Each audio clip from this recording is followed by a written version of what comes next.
ഒരുപാട് customers enquiry ഉള്ളൊരു പ്ലാന്റാണ് നമ്മുടെ കാറ്റ്ലിയയുടെ ഒരുപാട് വെറൈറ്റീസ് നമുക്കിപ്പം റീസ്റ്റോക്ക് ആയിട്ടുണ്ട്. നല്ല ഹെൽത്തി ആയിട്ടുള്ള ബ്ലൂമിങ് സ്റ്റേജ് പ്ലാന്റാണ്, വിത്ത് ഫ്ലവർ അല്ല, ബ്ലൂമിങ് സ്റ്റേജ് പ്ലാന്റ്. നല്ല മെച്യൂർഡ് ആയിട്ടുള്ളതും നിറച്ച് ഷൂട്ട്സൊക്കെ ഉള്ള നല്ല ഹെൽത്തി പ്ലാന്റാണ് എത്തിയിരിക്കുന്നത്. പ്ലാന്റ് സൈസ് ഞാൻ അതിനകത്ത് കാണിച്ചു തരാം. ഈ കാണുന്ന കളേഴ്സ് എല്ലാം നമുക്ക് അവൈലബിൾ ആണ്. പ്ലാന്റ് സൈസ് എന്ന് പറഞ്ഞാൽ ദാണ്ട് ഈ കാണുന്നതാണ് പ്ലാന്റ് സൈസ്. എല്ലാ പ്ലാന്റും ഒരേപോലെ ആവത്തില്ല, ഡിഫറെൻറ്റ് കളേഴ്സ് അനുസരിച്ചിട്ട് പ്ലാന്റിൻ്റെ സൈസിൽ അങ്ങോട്ടും ഇങ്ങോട്ടും ഒക്കെ വേരിയേഷൻസ് ഉണ്ടാവും. ഇത് ഹൈബ്രിഡ് വെറൈറ്റിയിൽ വരുന്ന കാറ്റ്ലിയാസ് ആണ്.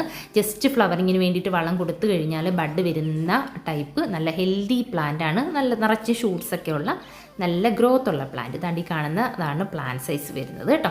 അപ്പോൾ ഇതിൻ്റെ കൂടുതൽ ഡീറ്റെയിൽസും കാര്യങ്ങളും ഒക്കെ നമ്മുടെ വാട്സപ്പിൽ കിട്ടും. ഇപ്പം നമുക്ക് ഡെൻഡ്രോബിയത്തിൻ്റെ ആവട്ടെ, വാൻ്റെ ആവട്ടെ, അങ്ങനെ ഒരുപാട് വെറൈറ്റീസ് മെച്യൂർഡ് പ്ലാന്റ് നമ്മൾ റീസ്റ്റോക്ക് ചെയ്തിട്ടുണ്ട്.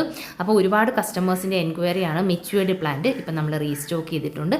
ഇത് കൂടാതെ നമ്മുടെ അടിപൊളി സീഡ്ലിങ്സും നല്ല ഗ്രോത്ത് ഉള്ളതും നിറച്ച് ഷൂട്ട്സ് ഉള്ളതുമായിട്ടുള്ള സീഡ്ലിങ്സും നമ്മളിപ്പോൾ റീസ്റ്റോക്ക് ചെയ്തിട്ടുണ്ട്. കൂടുതൽ ഡീറ്റെയിൽസും കാര്യങ്ങളും എല്ലാം നമ്മുടെ വാട്സപ്പിൽ കിട്ടും. മെസ്സേജ് ഇട്ടു.